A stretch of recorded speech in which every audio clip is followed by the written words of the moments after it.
नमस्ते बच्चों, मैं राहुल त्यागी, आपका विषय अध्यापक कक्षा 11 समाजशास्त्र सेकंड भाग यानी समाजशास्त्र का सेकंड भाग चल रहा है, जिसमें हम चैप्टर नंबर 2 पढ़ रहे हैं।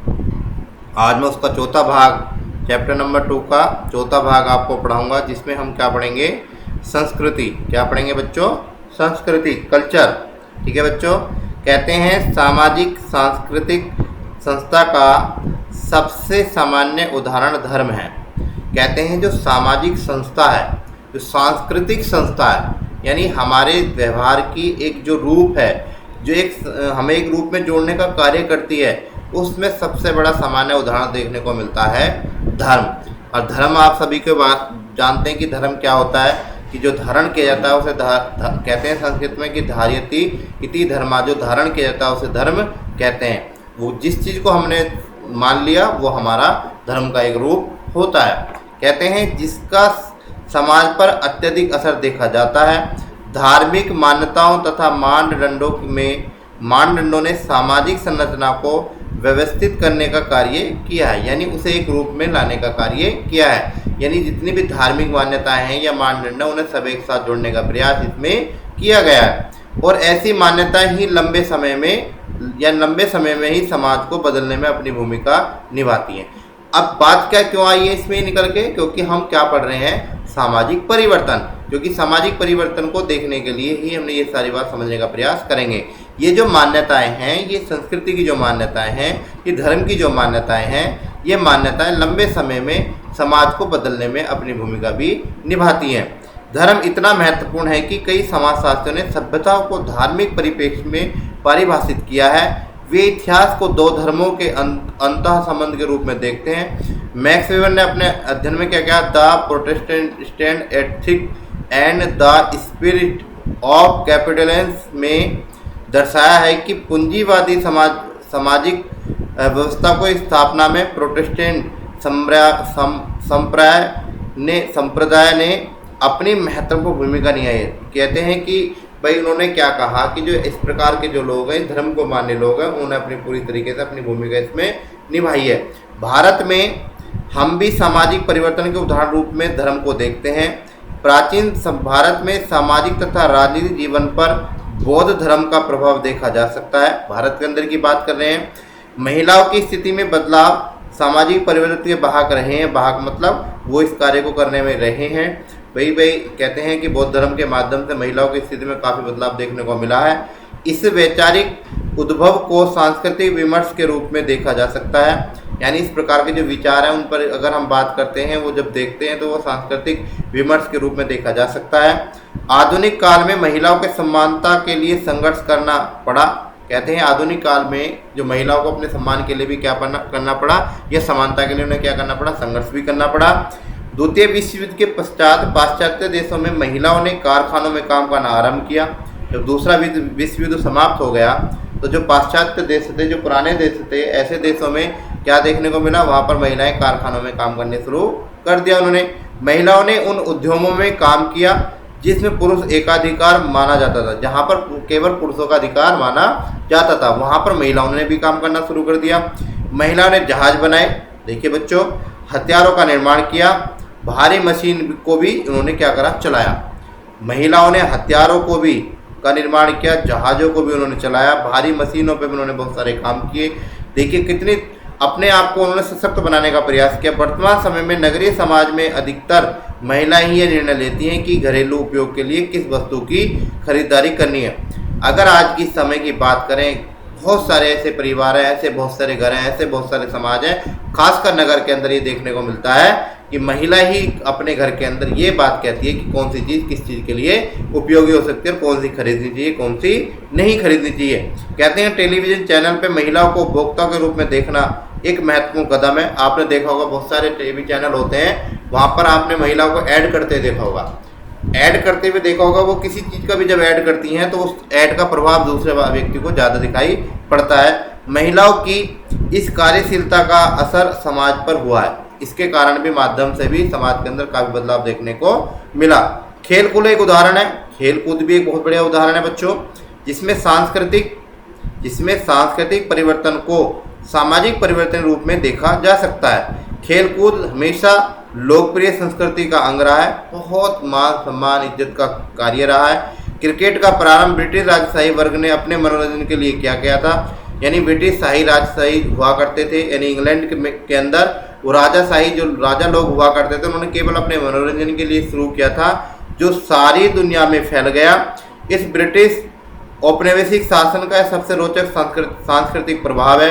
भारत जैसे देश में क्रिकेट ने कई परंपरागत खेलों को दरकिनार कर दिया है। यानी भारत ने क्रिकेट के आने के बाद ऐसी बहुत सारे खेल थे जिन्हें निकाल दिया है, दूर कर दिया है, दरकिनार कर दिया है। उपरोक्त विवेचना में यह स्पष्ट है कि सामाजिक परिवर्तन के लिए आर्थिक तकनीकी कारकों में सांस्कृतिक संगठन भी महत्वपूर्ण भूमिका निभाता है। देखिए बच्चों, अभी हमने सामाजिक जो परिवर्तन है उसके में हमने देखने के लिए आर्थिक भी स्थितियाँ देखी और तकनीकी का भी कारक देखा, तकनीकी भी देखी, उसके माध्यम से भी बहुत परिवर्तन आए। आपने मशीनी युग देखा, औद्योगिक क्रांति का युग देखा। अब सांस्कृतिक के बारे में पढ़ा, संस्कृति का भी प्रभाव देखा, उसके माध्यम से भी समाज के अंदर बहुत बदलाव देखने को मिला। महिलाओं ने अपना कार्य करना शुरू कर दिया, लोग खेलों के माध्यम से लोगों के अंदर परिवर्तन आया। इस तरीके से सामाजिक परिवर्तन देखने को मिला। अब क्या आता है? परिणाम। अब किस पे बात करेंगे? हम करेंगे परिणाम पे बात। सामाजिक परिवर्तन का प्रभाव कई रूप में देखने को मिलता है। यह सामाजिक परिवर्तन के कारकों से अधिक प्रभावी है। परिवर्तन परिणाम सकारात्मक और नकारात्मक दोनों हो सकते हैं। जो परिणाम निकल के आता है वो दोनों प्रकार के हो सकते हैं। जैसे प्लास्टिक का उपयोग सकारात्मक परिवर्तन से अधिक नकारात्मक प्रमाणित हुआ है। कहते हैं कि जो प्लास्टिक होती है उसका प्रयोग जो करते हैं वो सकारात्मक नहीं है, वो नकारात्मक है। प्लास्टिक से नुकसान होता है, लाभ नहीं होता है। पर्यावरण निम्नीकरण में प्लास्टिक उत्पादकों की जानकारी आपको रहे होगी। यानी जो कहते हैं कि जो पर्यावरण के लिए नुकसानदायक होता है प्लास्टिक, कई राज्य सरकारों ने प्लास्टिक के थैलों के प्रयोग पर पाबंदी लगा रखी है। आप सभी जानते हैं कि पॉलीथीन है या प्लास्टिक की बहुत सारी ऐसी चीज़ें बनती हैं, उन पर सब पे पूरी तरीके राज्य सरकारों ने उस पर प्रतिबंध लगा रखा है। तकनीकी के प्रयोग के विकास ने भी समाज में विषमतापूर्ण विभाजन का शिकार बनाया है। कहते हैं जो तकनीकी आई है उसने भी बहुत सारे समाज के अंदर विषय को पूर्ण करने के लिए विभाजन किया है। विश्व में आर्थिक विषमता पर इसका प्रभाव भी असर है। आज कई देश विकसित हैं जबकि अन्य पिछड़े हुए तथा अल्प विकसित हैं। कुछ ऐसे देश हैं जो टेक्नोलॉजी के माध्यम से, तकनीक के माध्यम से पूरी तरह से विकसित हो चुके हैं, तो कुछ ऐसे हैं जो अभी भी अविकसित के रूप में या अल्प विकसित के रूप में देखने को मिलते हैं। तकनीकी ने एक और जीवन को सुगम बनाया, एक तरफ तो बहुत अच्छा बनाया है और दूसरी तरफ इसका लाभ सीमित होने पर दुष्परिणाम भी सामने आए। मान लीजिए बच्चों ये फ़ोन है, ये फ़ोन अगर हम बात करें तो कहीं ना कहीं इससे हमें बहुत लाभ भी हो रहे हैं, पर अगर हम इसका दूसरा सकारात्मक और नकारात्मक दोनों परिणाम अगर बात करें, अगर नकारात्मक बात करें तो इसका परिणाम भी कभी कभी गलत भी होता है, घातक भी होता है। इसलिए क्या कहते हैं बच्चों कि फ़ोन या मोबाइल या आपका टीवी अगर जहाँ तक देखते हैं कहीं कहीं लाभकारी हैं तो कहीं कहीं वो हानिकारक भी होते हैं। इस प्रकार से परिणाम अगर हम बात करते हैं सामाजिक परिवर्तन में अगर परिणाम देखने को मिलते हैं तो ये दोनों रूप में मिल सकते हैं, सकारात्मक भी और नकारात्मक भी। कोई चीज़ अच्छी है तो कोई ना कोई चीज़ बुरी भी है, वही चीज़ अच्छी भी हो सकती है तो वही चीज़ बुरी भी हो सकती है। अब देखिए क्या करते हैं, आगे बात करते हैं सामाजिक व्यवस्थाएं, प्रभुत्व, अधिकार और कानून, अपराध और हिंसा। अब तक हमने सामाजिक परिवर्तन के बारे में पढ़ा, अब सामाजिक व्यवस्था के बारे में पढ़ेंगे। यानी समाज को व्यवस्थित कैसे किया जाता है, उसे कैसे इकट्ठा किया जाता है, उसके बारे में अब हम आपको बीच में इसे हम पढ़ेंगे। क्या कहते हैं? सामाजिक परिघटनाओं एवं प्रक्रियाओं का अर्थ वैषम्य के माध्यम से उभरकर सामने आता है। यानी बहुत सारे विषय के माध्यम से उभरकर आता है। यह उसी प्रकार है जैसे पृष्ठ पर अंकित अक्षर पृष्ठभूमि की विषमता है। यानी जैसे किसी भी पेज पर कोई अक्षर लिखा हुआ है तो उसकी पृष्ठभूमि, यानी कोई अक्षर कैसे लिखा हुआ है, कोई कैसे लिखा हुआ है, उसके अंदर भी विषमताएं पाई जाती हैं और उसे पीछे देखने पर वह उल्टा दिखाई देता है। अगर मान लीजिए कोई कागज पर कोई चीज़ लिखी हुई, अगर हम उसे देखते हैं सीधा तो अलग दिखाई देगा, और उल्टा देखेंगे तो वह उल्टा दिखाई देगा। यह प्रक्रिया के रूप में सामाजिक परिवर्तन अपना स्वरूप ग्रहण करता है। निरंतर तथा परिवर्तन की संकल्पना के साथ साथ कुछ चीज़ें बदलती नहीं है। वस्तुतः सामाजिक परिवर्तन को सामाजिक व्यवस्था के अनुरूप ही समझा जा सकता है। यानी जब हम अगर सामाजिक परिवर्तन की बात कर रहे हैं तो सामाजिक परिवर्तन को कब समझ सकते हैं, जब हम सामाजिक व्यवस्था को समझने का प्रयास करेंगे। सुस्थापित सामाजिक प्रणालियां परिवर्तन का प्रतिरोध तथा उसे विनियमित करने का कार्य करती हैं। यानी आप सभी देखते हैं कि जो भी आपने ये प्रक्रिया देखी है, जो सामाजिक प्रणाली को परिवर्तनिक रूप में देखने को मिलती है, ये सब कार्य कब होता है, जब समाज को इकट्ठा करने का प्रयास किया जाता है, उसे व्यवस्थित करने का प्रयास किया जाता है। कहते हैं सामाजिक व्यवस्था परिवर्तन के विचार से प्रतिबंधित नहीं है। यानी सामाजिक व्यवस्था जो है वो परिवर्तन के आधार, परिवर्तन के विचार से प्रतिबंधित नहीं है कि इसी की बात मानेगी। इसका तात्पर्य यह है कि सामाजिक परिवर्तन सकारात्मक अधिक है। यानी जो सामाजिक परिवर्तन है वो सकारात्मक है।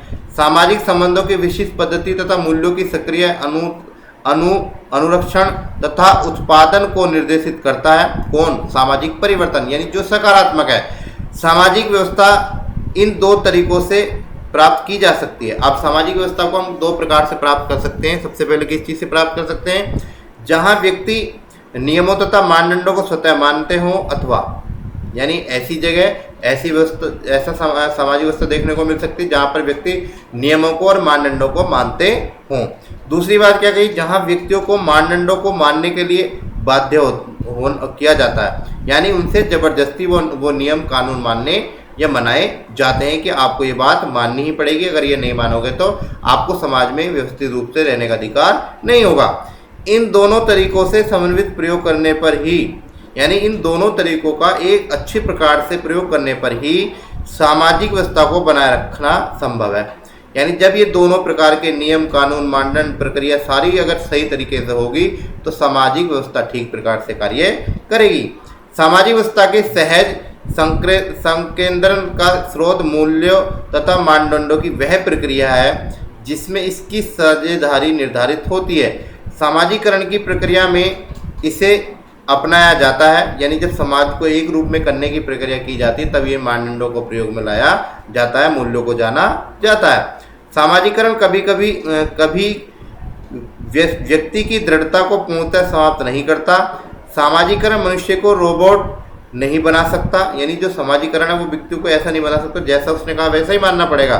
सामाजिकरण सामाजिक व्यवस्था को बनाए रखने के लिए अथक प्रयास करता है, यानी वो पूरी कोशिश करता है कि भाई समाज को व्यवस्थित किस प्रकार से काम करें। यह सामाजिकरण अपनी पूरी भूमिका निभाने का प्रयास करता है, वो पूरी मेहनत करता है।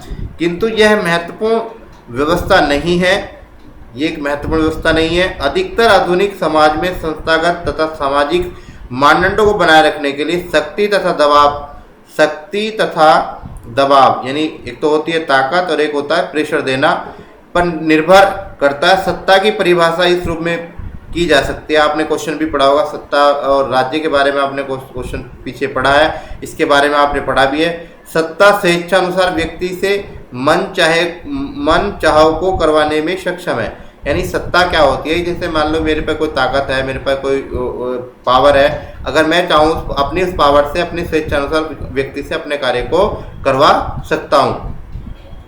स्थायित्व और स्थिरता के अनुरूप सत्ता प्रभावशाली स्थिति में होती है। यदि सामाजिक तथ्य पर व्यक्ति संस्था तथा वर्ग नियम पूर्वक अथवा आदान सत्ता की स्थिति में होते तो उसे प्रभावी माना जाता है। सामान्य तौर पर प्रभावशाली संस्थाएं समूह तथा व्यक्ति समाज में नियंत्रण प्रभाव रखते हैं। यानी क्या कहते हैं कि यदि अगर सामाजिक तथ्यों अगर बात करते हैं तो जो व्यक्ति होता है या संस्थाएं होती हैं या कोई वर्ग होता है, इन तीनों में व्यक्तियों के पास कोई ना कोई पावर होती है, कोई ना कोई ताकत होती है, कोई ना कोई शक्ति होती है और वो शक्ति ही सत्ता को चलाने का कार्य करती है। वो अपने कार्य को पूरी तरीके से प्रभावशाली बना सकती है। और ठीक है बच्चों, अब क्या बात है? प्रभुत्व।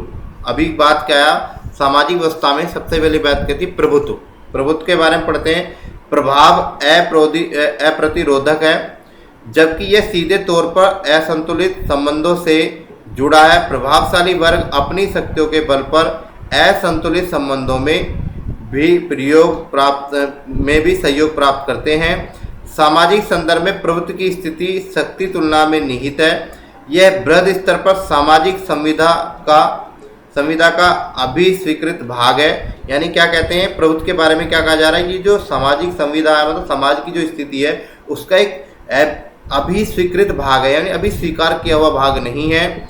वस्तुतः प्रभुत्व का अधिकार संपत्ति, न्याय, प्रचलित मानदंडों के अनुरूपता में देखा जा सकता है। यानी प्रभुत्व का मतलब होता है उसका वर्चस्व स्थापित हो चुका है या नहीं हो चुका है, इसके रूप में देखने को मिलता है। वो किन किन चीज़ों के माध्यम अधिकार होना चाहिए, संपत्ति होनी चाहिए, न्याय के अनुसार होना चाहिए, मानदंडों के अनुरूप होना देखा जा सकता है। अधिकांश समाज में प्रभावशाली वर्ग हमेशा सामाजिक परिवर्तन का प्रतिरोध करते हैं जो उनकी स्थिति को बदल सकते हैं, क्योंकि स्थायित्व में ही उनका हित सम्मिलित है।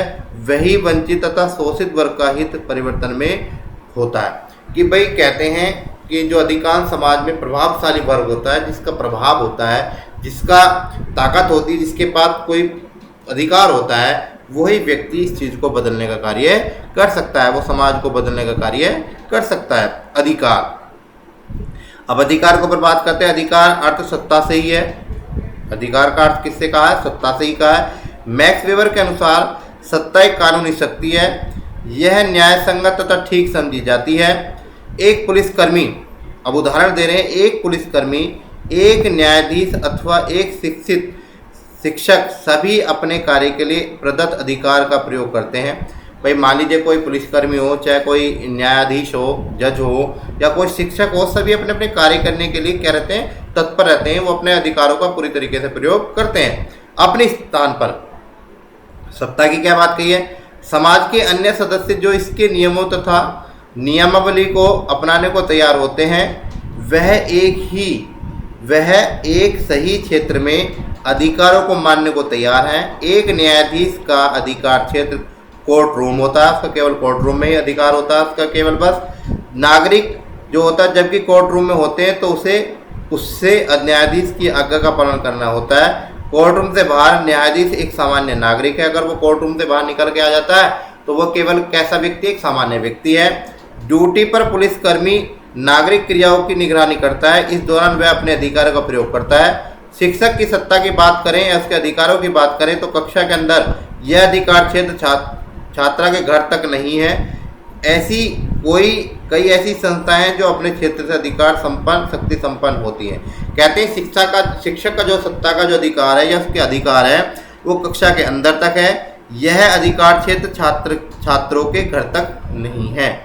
कई ऐसी संस्था भी हैं जो अपने क्षेत्र का अधिकार शक्ति संपन्न होती हैं। अब किस चीज़ की बात करते हैं? कानून की बात। किस चीज़ की बात करते हैं बच्चों? कानून की बात करते हैं। कानून में क्या कहा जा रहा है कि कानून सुस्पष्ट संहिताबद्ध मानदंड अथवा नियम है। सामान्य तौर पर यह लिखित है कि तथा परिस्थिति के आधार पर बदले भी जाते हैं। कानून बनाने, उसमें बदलाव लाने, किसी भी व्यक्ति अथवा संस्था द्वारा से तोड़े जाने पर दंड की व्यवस्था करने की एक पूरी प्रक्रिया स्थापित होती है। कानून यानी कोई नियम जब बनाया जाता है वो पूरी सही तरीके से बनाया जाता है, मानदंडों के अनुसार बनाया जाता है, नियम के अनुसार बनाया जाता है और सामान्य तौर पर यह लिखित होता है कि यह परिस्थिति के आधार पर ये बदले भी जा सकते हैं। कानून बनाने के बाद उसमें बदलाव लाने की प्रक्रिया की जा सकती है। सभी को ये कानून मानना होता है। अगर जो कानून को नहीं मानता है तो उसे दंड की व्यवस्था भी की जाती है, पूरी प्रक्रिया उसमें लिखित होती है। आधुनिक लोकतांत्रिक समाज में कानून का निर्माण विधायिका द्वारा किया जाता है। जो विधायक यानी आपकी सत्ता के अंदर जो लोग बैठे हुए होते हैं, जो संसद में काम कार्य करते हैं, वो लोग अपनी विधायिका के माध्यम से इसका निर्माण, इस नियमों को बनाने का, कानून बनाने का कार्य करते हैं। विधायिका में नागरिकों द्वारा चुने गए प्रतिनिधि शामिल होते हैं, यानी जिनको हम सांसद के रूप में कहते हैं। जो संसद में बैठते हैं वो सांसद होते हैं, जो हमारे द्वारा नागरिक चुने जाते हैं। राष्ट्र का कानून उस देश के नागरिकों नाम पर उनके प्रतिनिधियों द्वारा चलाया जाता है। कानून के माध्यम से नियम बनाए जाते हैं। यह कानून प्रत्येक नागरिक पर लागू होता है। यानी कानून जो होता है वो सभी व्यक्तियों पर लागू होता है। देश के हर व्यक्ति पे कानून लागू होता है, केवल एक व्यक्ति पर लागू नहीं होता। समाज के अंदर जितने भी व्यक्ति रह रहे हो, चाहे देश का प्रधानमंत्री क्यों ना हो, चाहे देश का राष्ट्रपति क्यों ना हो, सब पर देश का कानून लागू होता है। जो कानून बनाया जाता है समय समय पर कानून को बदला भी जाता है। इसलिए कानून के बारे में हमने पढ़ा, अधिकार के बारे में हमने पढ़ा, इस प्रकार से हमने और प्रभुत्व के बारे में हमने पढ़ा। सामाजिक व्यवस्था को बनाए रखने में इन सबको हम पूरी तरीके से पढ़ेंगे, समझेंगे। इसके बाद का जो भी भाग होगा इस चैप्टर का, वो अगली वीडियो के माध्यम से आप सभी को पढ़ाएंगे। धन्यवाद।